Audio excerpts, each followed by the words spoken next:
Hello भाइयों बहनों। आज फिर से एक बार डेली करंट अफेयर्स में 21 मई 2021 का आज दिन है, उसमें आप सभी का स्वागत करता हूँ। ठीक है। उसमें जो नई नई चीज़ें आई हैं उसमें उसके बारे में हम बात करेंगे आज। ठीक है। तो कृपया करके जो अपना जो फुल स्केप है नोटबुक है उसमें आप लिखने की थोड़ा प्रयास कीजिएगा, ताकि आपने जो आगे वाले समय में जो एग्ज़ाम आने वाले हैं, जो आप प्रिपरेशन कर रहे हो उसमें आप उसका हिस्सा ले सको। ठीक है। देखते हैं आज का दिन में क्या है, इम्पोर्टेंस क्या है, क्या बातचीतें हुई है, देखते हैं।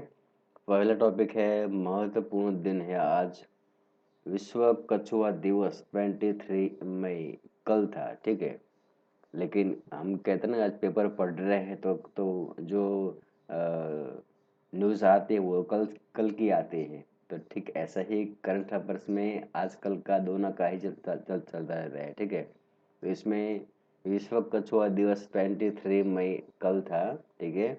तो हमको ये विश्व कछुआ दिवस ऐसे आगे लिखा है विश्व। ठीक है।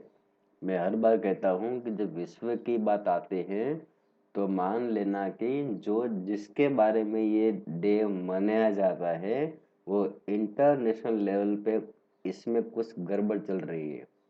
ठीक है। यानी मानो कि हमने ये चुना है विश्व कछुआ दिवस। ठीक है। तो ये कछुआ है जो इंटरनेशनल लेवल पे इसकी जो तस्करी होती रहती है। वो कहता है ना कि ब्लैकमेलिंग चलता रहता है, काला बाजारी चलता रहता है। ठीक है। हम भी जब रोड पे बाइक लेके कार लेके निकलते हैं तो रास्ते में कछुआ आता है। तो कई सारे ऐसे हम देख चुके हैं कि हमको भी ऐसा लग जाए कि ये इंसान ऐसा कर सकता है। ठीक है। तो जो कछुआ है उसको बचाना है, यही मतलब है इस डे का। ठीक है। तो विश्व में जो भी कछुआ बचा है, बहुत सारे बचे होंगे, ऐसा नहीं कि नहीं बचा, ऐसा नहीं है। लेकिन उसकी जो प्रजाति होती है, उसकी जो कैटेगरीज होती है, जाति होती है, वो दिन ब दिन उसकी जो प्रतिशत प्रतिशत है, परसेंटेज है उसके जाति का, वो दिन ब दिन घटता रहता है। ठीक है। होना चाहिए क्या कि वो बढ़ना चाहिए। लेकिन तस्करी के हिसाब से उसकी जो प्रजाति है वो विलुप्त होती जाती रहती है। तो हमारा एक वो कहता है ना कि हमारा भी एक फर्ज बनता है कि जो भी जाति है, मैंने बात बताई थी कि ये जो बींग यानी कि जो जीव होते हैं वो सब में कुछ ना कुछ तो होता ही है। तो ये भी एक जीव है। ठीक है। उसमें भी अपने एक फैमिली होता है, बच्चा होता है, बेटे होते हैं, भाई होता है। ऐसे उसमें भी फैमिली होता है। तो उसको भी हमको बचाना है। तो जो कछुआ जब हम देखते हैं तो उसको ले लेना, कुछ नहीं करेगा, बेचारा साइलेंटली सोता रहेगा अपने कार में। ठीक है। और उसको आगे जब पानी आए तो उसमें भेज देना, उसको नई लाइफ मिल जाएगी। ठीक है। देखते हैं आगे राष्ट्रीय लेवल पे क्या हुआ है। भारतीय कंटेनर निगम के निदेशक मंडल ने भारतीय कंटेनर निगम के साथ उसकी पूर्ण स्वामित्व वाली असूचीबद्ध सहायक कंपनी कॉन्कोर एयर, देखो ये नाम एक बार रट लेना। ठीक है। कॉन्कोर एयर के साथ सम्मेलन की व्यवस्था की योजना को मंजूरी दी गई है। ठीक है। बाहर से जो हम कुछ चीज मंगवाते हैं, जो समुद्र के द्वारा आते हैं और ट्रेन के द्वारा आते हैं, तो ये सब कंटेनर में आते हैं। ठीक है। तो उसके लिए ये जो भारतीय कंटेनर निगम है, ठीक है, उसके निदेशक मंडल ने भारतीय कंटेनर निगम के साथ उसकी पूर्ण स्वामित्व वाली असूचीबद्ध सहायक कंपनी कॉन्कोर एयर, ये भारतीय कंटेनर निगम की ओर की एक कंपनी है, उसका नाम है कॉन्कोर एयर, उसके साथ एक समा सम्मेलन की व्यवस्था की योजना को मंजूरी दी गई है। वो साथ में काम करेंगे। ठीक है। देखते हैं आगे क्या है राष्ट्रीय लेवल पे। अखिल भारतीय तकनीकी शिक्षा परिषद, देखो AICTE ने 22 मई को youth undertaking visit for acquiring knowledge युवा ब्रैकेट में लिखा है योजना का आरंभ किया है। आपको ये आस्क कर सकता है क्वेश्चन एग्जाम में कि ये youth undertaking visit for acquiring knowledge उसका इंग्लिश में क्या बोला जाता है, ठीक है। या फिर ये भी हो सकता है कि ये YUVA लिख के आ जाता है और साथ में ए लिखा आता है, तो आपको पता होना चाहिए कि युवा का मतलब होता है youth undertaking visit for acquiring knowledge, ठीक है। ये योजना है जो लागू की गई है किसके द्वारा, तो अखिल भारतीय तकनीकी शिक्षा परिषद द्वारा, AICTE द्वारा, ठीक है। और कब लागू की गई, तो यहाँ भी लिखा है 22 मई को, ठीक है। जिसका उद्देश्य सुरंग के निर्माण में उपयोग की जाने वाली नवीनतम तकनीकों के बारे में और विशेष रूप से अटल सुरंग बनाने में उपयोग की गई नई ऑस्ट्रेलियाई सुरंग निर्माण पद्धति के बारे में जानकारी प्रदान करना है। केंद्रीय सरकार ने सामाजिक और वाणिज्यिक अवसंरचना उपक्षेत्र के अंतर्गत सम्मेलन और प्रदर्शनी केंद्र को समावेश करने के लिए अवसंरचना की परिभाषा का विस्तार किया है, ठीक है। इसमें मैं एक बात बताना चाहता हूँ, ये जो ऑस्ट्रेलिया सुरंग है, ठीक है, ऑस्ट्रेलिया और ऑस्ट्रिया दोनों अलग अलग कंट्री है। यहाँ पे बात हो रही है ऑस्ट्रिया की, ठीक है, पॉइंटिंग वाला ऑस्ट्रेलिया नहीं है, यहाँ पे ऑस्ट्रिया ही है, ठीक है। तो ये ऑस्ट्रियाई सुरंग निर्माण पद्धति है वो इतने काबिल होते हैं कि मान के इसमें कोई सुरंग बिछा दे, है तो सुरंग है ही, लेकिन लेकिन मैं वो सुरंग बोलता हूँ जो डिफेंस में काम करता है, जो बॉर्डर पे काम करता है, जो ब्लास्ट में काम आता है, वो सुरंग होता है, ठीक है। तो क्या होता है कि हम ऐसा सुरंग बना ले, ठीक है, इसमें कोई बॉम्ब फिट कर देते हैं ब्लास्ट के लिए, ठीक है, तो भी वो काम नहीं कर सकता है। ऐसा ये ऑस्ट्रेलिया सुरंग निर्माण पद्धति है, उसके बारे में ये AICTE ने ये इसका उद्देश्य ये है कि ऐसा सुरंग बनाए कि उसमें कोई भी बम ब्लास्ट हो जाए तो भी कोई जान हानि ना पहुंचे, ठीक है। आगे बढ़ते हैं। केंद्र सरकार ने सामाजिक और वाणिज्यिक अवसंरचना उपक्षेत्र के अंतर्गत सम्मेलन और प्रदर्शनी केंद्र को समावेश करने के लिए अवसंरचना की परिभाषा का विस्तार किया है, ठीक है। याद रखना ये बहुत अलग से है और अच्छी बात है। देखते हैं विशेष व्यक्ति विशेष में आज क्या है।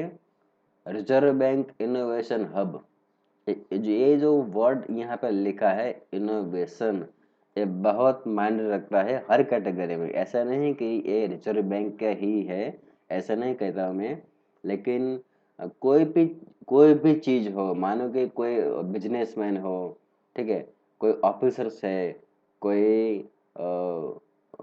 मंत्री है, कोई क्लर्क है, कोई कंडक्टर है, कोई टीचर है, तो माना कि जो भी कैटेगरी में जो भी इंसान काम करता है उसको उसका जो कार्य प्रणाली है उसमें उसका इनोवेशन होना जरूरी होता है, ठीक है। वो इसलिए क्योंकि हम सब कहते हैं ना, हम डेली पढ़ते हैं ये जो जो लोग ये मेरा वीडियो पढ़ते हैं उसमें हम लिखते हैं 23 मई का करंट अफेयर्स, 22 का करंट अफेयर्स, 24 का अफेयर्स, ठीक है। तो ये करंट अफेयर्स क्या है, तो ये डे टू डे का अपडेट है, ठीक है। तो इनोवेशन का मतलब होता है आप जो कोई नया काम करने जा रहे हो, ठीक है, उसके हिसाब से जो अपने जो कर्मचारी होते हैं उसको क्या लाभ मिलता है, ठीक है। मान लो कि वो एक टीचर है, ठीक है, तो वो टीचर जो एक इनोवेशन निकालता है उसके हिसाब से उसका जो विद्यार्थी होते हैं, बच्चे होते हैं जो पढ़ते हैं, ठीक है, उसमें इसमें क्या प्रभाव पड़ता है और आउटपुट निकल के क्या आता है, अच्छा रिस्पॉन्स कब निकलता है, जब आप कोई इनोवेशन का काम करो तब, ठीक है। तो ये reserve bank innovation hub RBIS के नए मुख्य कार्यकारी अधिकारी है राजेश बंसल। याद रखना, ये इनोवेशन हब बनाया, बहुत अच्छा काम किया है, सभी बैंकों के लिए एक काम आएगा, ठीक है। तो ये अच्छी बातें हमेशा बनानी पड़ती है, और बनानी तब पड़ती है जब कोई दिक्कतें आती है। तो ये दिक्कतें जो आने वाले लोग भी हमारे कंट्री के ही होते हैं, ठीक है। तो कृपया करके ऐसा मत करो, क्योंकि परेशानी को सभी को ये परेशानी पड़ती है। और वो कहता है ना कि जो लोग कमाते हैं, रोज का कमाते हैं, रोज खाते हैं, उसको तो बहुत दिक्कत आती है। क्योंकि ऐसा हमने देख चुके हैं हमने हमारे कंट्री में कि भाई बैंक से लिया, लोन लिया, चुका ना पाए तो और कंट्री में वो सेट हो जाए। फिर वो कंट्री वाला कह दे कि ये जो पर्सन है, ये तो हमारा देश का है, इसका इसका हमारा कंट्री का जो हम बोलते हैं ना कि आधार कार्ड है, तो वहाँ का भी वो लोग वहाँ का आइडेंटिटी कार्ड बना लेते हैं। तो हम उसको पकड़ नहीं पाते हैं, क्योंकि वो देश कहता है कि ये पर्सन हमारा कंट्री का है, तो हम उसको आरोप कैसे लगा सकते हैं, ठीक है। तो ऐसी बातें बनती रहती है। मीनिंग कहना ये है कि बैंक में से आप लोन लेते हो तो आपको फर्ज बनता है कि जो बैंक ने आपको लोन दिया है तो आप उसको सही टाइम पे सभी टाइम के पूरा का पूरा पैसा वापस लौटा दो, ठीक है। इसलिए ये इनोवेशन हब बना गया है कि ऐसा कोई फ्रॉड ना हो जाए, ठीक है। आगे बढ़ते हैं, देखते हैं क्रीडा में क्या है, यानी कि स्पोर्ट्स में क्या है। ये भी याद रखना, क्रीडा के मतलब क्या है। कई बार ऐसा होता है कि हम जब सी टेट के यानी कि सेंट्रल के कोई एग्जाम देते हैं, तो हमारा जो क्वेश्चन है वो हिंदी में भी आता है, वो इंग्लिश में भी आता है, ठीक है। तो इंग्लिश में स्पोर्ट्स पढ़ते तो मत पता चल जाता है। लेकिन मानो कि आप अपना जो क्वेश्चन है वो हिंदी में ही आया है, ठीक है। अगर आप मानो कि ऐसा ही पूछा जाए कि क्रीड़ा का मतलब क्या है, तो आप समझ लेना कि ये क्रीड़ा जो है वो स्पोर्ट्स में है, यानी कि जो खेल कूद होते हैं उसके हिसाब से है, ठीक है। देखते हैं इसमें क्या है। लगातार दूसरे कार्यकाल, लगातार देखो, दूसरे कार्यकाल के लिए अंतर्राष्ट्रीय हॉकी महासंघ यानी कि FIS के अध्यक्ष के रूप में चुने जाने वाले पहले भारतीय नरेंद्र ध्रुव बत्रा, वर्ष 2024 तक। देखा, तो ये चीज होती है। हम कहता है ना कि हम क्या करें, कोई देखता नहीं, हम अच्छा काम करें तो भी इच्छा ऐसा ही रिस्पॉन्स मिलता है, नहीं काम करता है उसको भी ऐसा मिलता है, काम करते हैं उसको भी ऐसा मिलता है। ऐसी बात नहीं होती है। ये जो बात है वो इंटरनेशनल लेवल की है। यहाँ पे चुना गया है, देखो, ऐसा नहीं कि सिलेक्ट किया है, यानी कि आप आ जाओ, ऐसा नहीं है, बुलावा नहीं आया है, यहाँ पे सिलेक्शन हुआ है। हम कहता है ना कि एडमिशन और सिलेक्शन में क्या फर्क पड़ता है। तो एडमिशन चीज ऐसी है कि हम एडमिशन ले ले सकते हैं, कहीं कहीं पे भी ले सकते हैं। लेकिन जो सिलेक्शन है वो हमारा काम नहीं है। हमारा में जो स्किल होती है, हमारा में जो नॉलेज होते हैं, उसके हिसाब से सिलेक्शन होता है। तो यहाँ जो नरेंद्र ध्रुव जी ने जो काम किया है उसके हिसाब से उसको लगातार, यहाँ पे लिखा है ना, देखो, लगातार दूसरे कार्यकाल के लिए अंतर्राष्ट्रीय हॉकी महासंघ के अध्यक्ष के रूप में चुने जाने वाले पहले भारतीय है नरेंद्र ध्रुव बत्रा, वर्ष 2024 तक, ठीक है। तो ये बहुत प्राउड फील करने वाली बात है कि ऑल कंट्रीज में थे हमारा ही जो नरेंद्र ध्रुव जी है, इंडिया के लेवल से उसको 2024 तक अध्यक्ष के रूप में यानी कि हेड के रूप में चुना गया है, ठीक है। आगे बढ़ते हैं। अंतर्राष्ट्रीय हॉकी महासंघ द्वारा दिए गए प्रतिष्ठित एडियन ग्लेचिस पुरस्कार के विजेता है हॉकी इंडिया। तो ये जो बात है बहुत बड़ी चीज होती है, ठीक है, क्योंकि ये इंटरनेशनल लेवल की ओर से दिया गया अवार्ड है हॉकी इंडिया को। ठीक है, आगे बढ़ते हैं। वी कार्तिकेयन पांडियन मुख्यमंत्री, ब्रैकेट में लिखा है वी कार्तिकेयन पांडियन, ब्रैकेट में लिखा है मुख्यमंत्री नवीन पटनायक के सचिव है, जो को ओडिशा में हॉकी के प्रचार और विकास के लिए उनके विशाल योगदान के लिए अंतर्राष्ट्रीय हॉकी महासंघ एफआई द्वारा एफआईएच प्रेसिडेंट पुरस्कार से सम्मानित किया गया है। देखो भाई, आपका जो काम है ना कहीं तो काम आने वाला ही है। मैं कहता हूँ ना हर बार कि हमको सिर्फ काबिल बनना है, क्योंकि हमारा जो हमारी जो स्किल है, हमारे में जो काबिलियत है, उसको पहचानने वाला आपको कोई ना कोई तो मिल ही जाएगा। तो मैं ये बताना चाहता हूँ कि ये जो वी कार्तिकेयन पांडियन है, उसको पता नहीं होगा कि मुझे ऐसा कोई अवार्ड मिलेगा, लेकिन काम क्या किया है देखो यहाँ पे। वो कौन है? सीएम है, जो नवीन पटनायक उड़ीसा के, उसका सचिव है। और काम क्या किया है देखो, पॉलिटिक्स में है लेकिन काम क्या किया है, उड़ीसा में हॉकी के प्रचार और विकास के लिए उनके विशाल योगदान के लिए अंतर्राष्ट्रीय हॉकी महासंघ द्वारा प्रेसिडेंट पुरस्कार सम्मानित किया गया है। ठीक है, इंटरनेशनल लेवल पे एक आपको अवार्ड मिलता है, तो एक बहुत बड़ा आपका जो आपने जो काम किया है वो भी अच्छी चीज़ है, लेकिन हमारे सबके लिए प्राउड फील करने की वाली बात है, क्योंकि कोई हमारा देश नहीं चुना है, हमारे देश ने आपको नहीं चुना है, लेकिन जो एफ आई एस है, यानी कि इंटरनेशनल हॉकी फेडरेशन है, ठीक है, तो इसने आपको चुना है, तो ये अच्छी बात है। ठीक है, और वो है वी कार्तिकेयन पांडियन, जो सीएम के सचिव है। ठीक है, देखते हैं, आगे बढ़ते हैं। ये अच्छी बात, मैंने अच्छा लगा ये बात वी कार्तिकेयन पांडियन जी की, कि ऐसा काम किया है।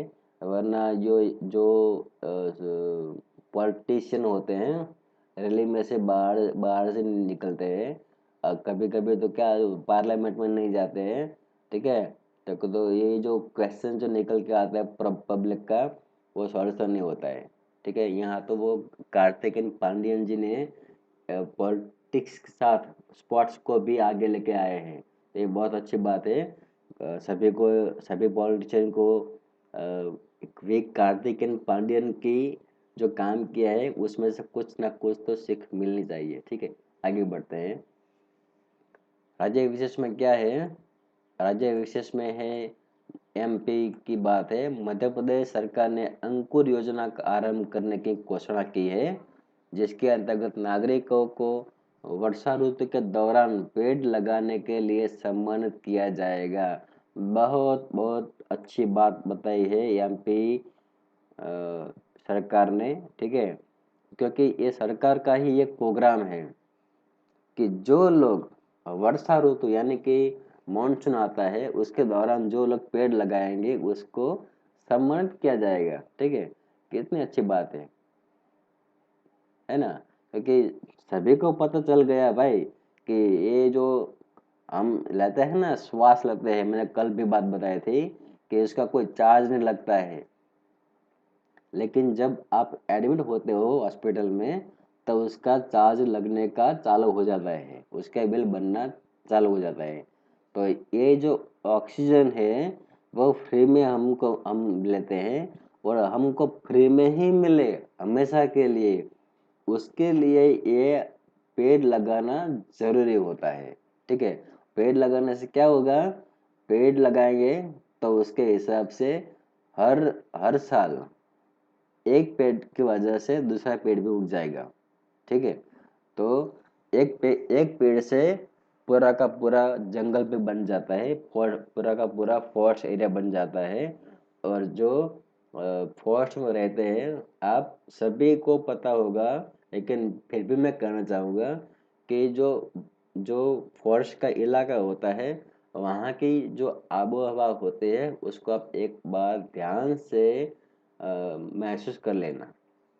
बाहर से और यहाँ से कितना फर्क पड़ता है, ठीक है। मैंने तो महसूस किया है, इसलिए मैं कहता हूँ, ठीक है। आगे बढ़ते हैं। साइंस में क्या है, ज्ञान विज्ञान में CSIR केंद्रीय वैज्ञानिक उपकरण संगठन CSIO चंडीगढ़ ने एयर कंडीशनिंग और वेंटिलेशन नलिकाओं के लिए पराबैंगनी यानी कि ब्रैकेट में लिखा है यूवी प्रकाशित आधारित कीटाणु शोधन प्रणाली विकसित की है। देखो भाई, ये बहुत बड़ी चीज है। CSIR यानी कि केंद्रीय वैज्ञानिक उपकरण संगठन CSIO चंडीगढ़, ये जो लैब है चंडीगढ़ की, इसने ये बात बताई है कि भाई वेंटिलेशन नलिकाओं के लिए पराबैंगनी प्रकाश प्रकाश आधारित कीटाणु शोधन प्रणाली विकसित की है, जिसका उपयोग सभागारों, बड़े सम्मेलन कक्षों, कक्षा, मॉल और अन्य सार्वजनिक स्थानों पर किया जा सकता है, ठीक है। तो हम कहता है ना कि अ, हमारे दिमाग में क्या है, हमारे हार्ट में क्या है, हमारे जो फेफड़े हैं उसमें क्या है, तो हम एक्सरे निकालते हैं, MRI करते हैं, CT स्कैन करते हैं, लेकिन ये जो ये सिस्टम है यहाँ निकाली है, प्रणाली निकाली है, उपयोग कर सकते हैं कहाँ पे। देखो, कोई कक्षा होता है यानी कि स्कूल होती है, मॉल होता है, सार्वजनिक स्थान होते हैं, सभागार होते हैं, वहां पे भी जाके आप इसका यूज कर सकते हो, ठीक है। जो वेंटिलेशन नलिका जो होती है वो ऐसी चीज है जो इसमें एक भी नलिका जो ब्लॉक हो जाती है, तो जो इंसान का जो बचना जो होता है वो बहुत प्रॉब्लम खड़ा कर सकता है भाई, ठीक है। तो वेंटिलेशन नलिका जो होती है उसको अच्छी तरह से चलना जरूरी है, क्योंकि जो वेंटिलेशन नलिका जो होती है पूरे के पूरा बॉडी में हमारा जो ब्लड है वो पहुंचाती है, ठीक है। तो उसके हिसाब से ये वेंटिलेशन नलिकाओं को चेक करना, यानी कि कहीं पे भी ब्लॉकेज तो नहीं है ना, वो वो यहाँ से ये जो प्रणाली प्रणाली निकाली है चंडीगढ़ की लैब ने, तो ये काम कर सकती है, ठीक है। बहुत अच्छी बात बनाई है, अच्छा लैब का काम है, ठीक है। देखते हैं आगे सामान्य ज्ञान में क्या है। यूनिवर्सल पोस्टल यूनियन यानी कि UPU स्थापना 9 अक्टूबर 1874। देखो कितना साल पहले ये बना है। यूनिवर्सल पोस्टल यूनियन UPU 9 अक्टूबर 1874, मुख्यालय बर्न, स्विट्जरलैंड। विश्व बौद्धिक संपदा संगठन WIPO स्थापना 14 जुलाई 1967, मुख्यालय जिनेवा, स्विट्जरलैंड। देखो, कभी कभी हमारे एग्जाम में ऐसा क्वेश्चन आ जाते हैं WIPO, हमको ऐसा पता नहीं होता कि भी ABCD दिया गया है तो इसमें इसका मतलब प्रॉपरली क्या होगा, ठीक है।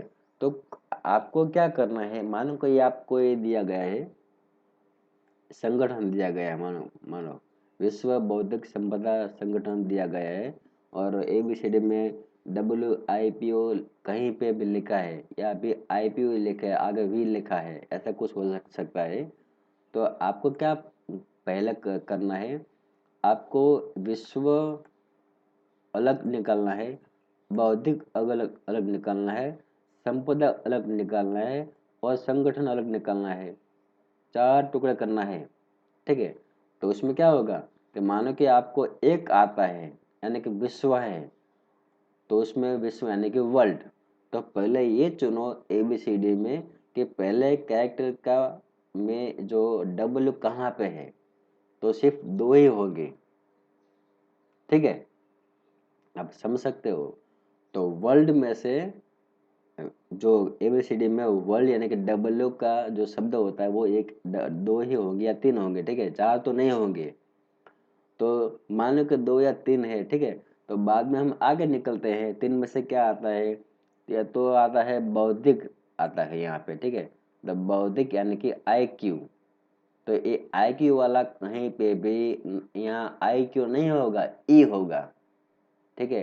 तो E वाला तो हो नहीं सकता है, I वाला हो सकता है, तो आई वाला भी दो दो ऑप्शन हो सकते हैं, ए बी हो सकता है, सी डी हो सकता है, या फिर बी सी होता है, या फिर ए डी होता है। मैंने ये कई बार मैंने देख चुका हूँ मैं ये, ठीक है, इसलिए बताना चाहता हूँ। बाद में आता है संपदा। तो इसका भी वर्ड्स क्या है तो पता नहीं है, तो कोई बात नहीं है, चलो आगे बढ़ो। संगठन क्या है, तो उसका मतलब क्या हुआ है, बाकी बचे दो कैरेक्टर्स पी और ओ। तो संपदा और संगठन दो वर्ड्स बचे हमारे पास। तो इसका संगठन का मतलब होता है ऑर्गेनाइजेशन, ठीक है। तो उसका यहाँ पे लिखा है ओ, समझ में आ रहा है। मानो कि यहाँ आगे ऐसा आएगा कि यूनियन, हाँ है ना यूनियन, देखो। तो यहाँ पे संगठन है, तो यहाँ हो सकता है कि आपके यहाँ लास्ट कैरेक्टर में यू हो। तो यू तो होता नहीं है, संगठन का मतलब होता है ऑर्गेनाइजेशन। तो मैं ये बताना चाहता हूँ, आप कहाँ से जो क्वेश्चन नहीं आते हैं आपको, वो आप उसका जवाब कैसे निकालें, ठीक है। आगे बढ़ते हैं। विश्व खाद्य कार्यक्रम WFP स्थापना 19 दिसंबर 1961, मुख्यालय रोम इटली। विश्व मौसम विज्ञान संगठन WMO स्थापना 23 मार्च 1950, मुख्यालय जिनेवा स्विट्जरलैंड। ओके, अभी ये जो है ना WMO, ठीक है। तो यहाँ पे जो एम लिखा है उसका मतलब ये मौसम नहीं होता है।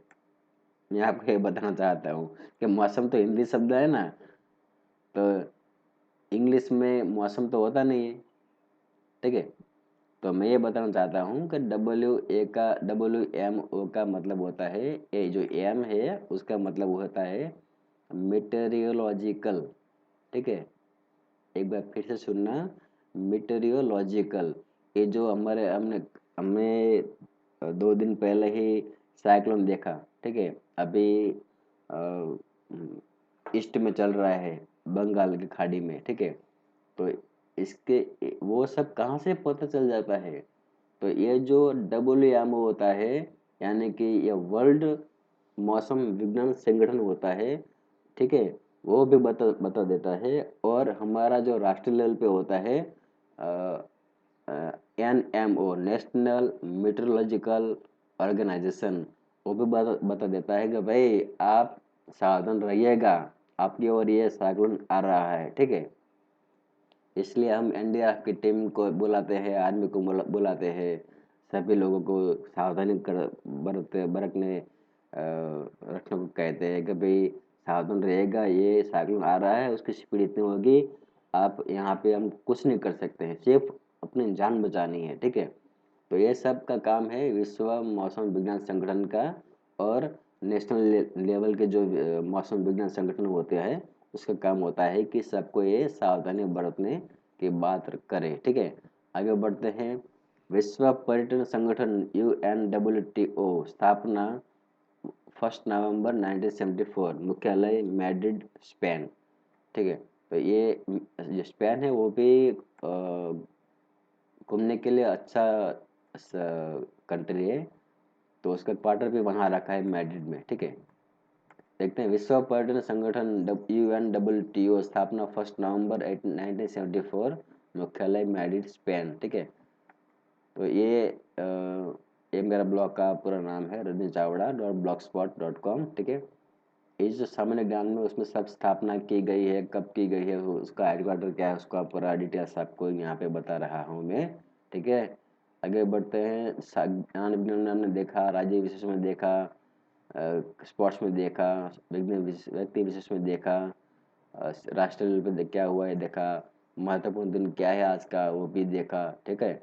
तो मेरा ये सब कुछ आपको अच्छा लगे तो एक बार लाइक करना, शेयर करना, सब्सक्राइब करना, ताकि आपको अच्छा वीडियो हर रोज मिल जाए, ठीक है। और एक बात याद रखना कि जो ये आपको कुछ ना कुछ आवाज़ आती रहती है, तो ये जो मेरा ब्लॉग में उसमें जाके आप ये उसको पढ़ सकते हैं फिर से। टाइम लगे तो पढ़ लेना एक बार फिर से, ठीक है। और अच्छा लगे तो कोई लाइन पे टिक कर लेना अपनी नोटबुक में, जो आपको नेक्स्ट टाइम यानी कि आने वाले समय में काम आ सकता है, ठीक है। और याद रखना, जो ज्ञान है वही हमको इंसान बनाता है, ठीक है। इसलिए आज यहाँ पे आप हमारा आज का प्रोग्राम पूरा करते हैं, ख़त्म करते हैं, ठीक है। अपना और अपना परिवार का ख्याल रखना। धन्यवाद, शुभकामना। God bless you.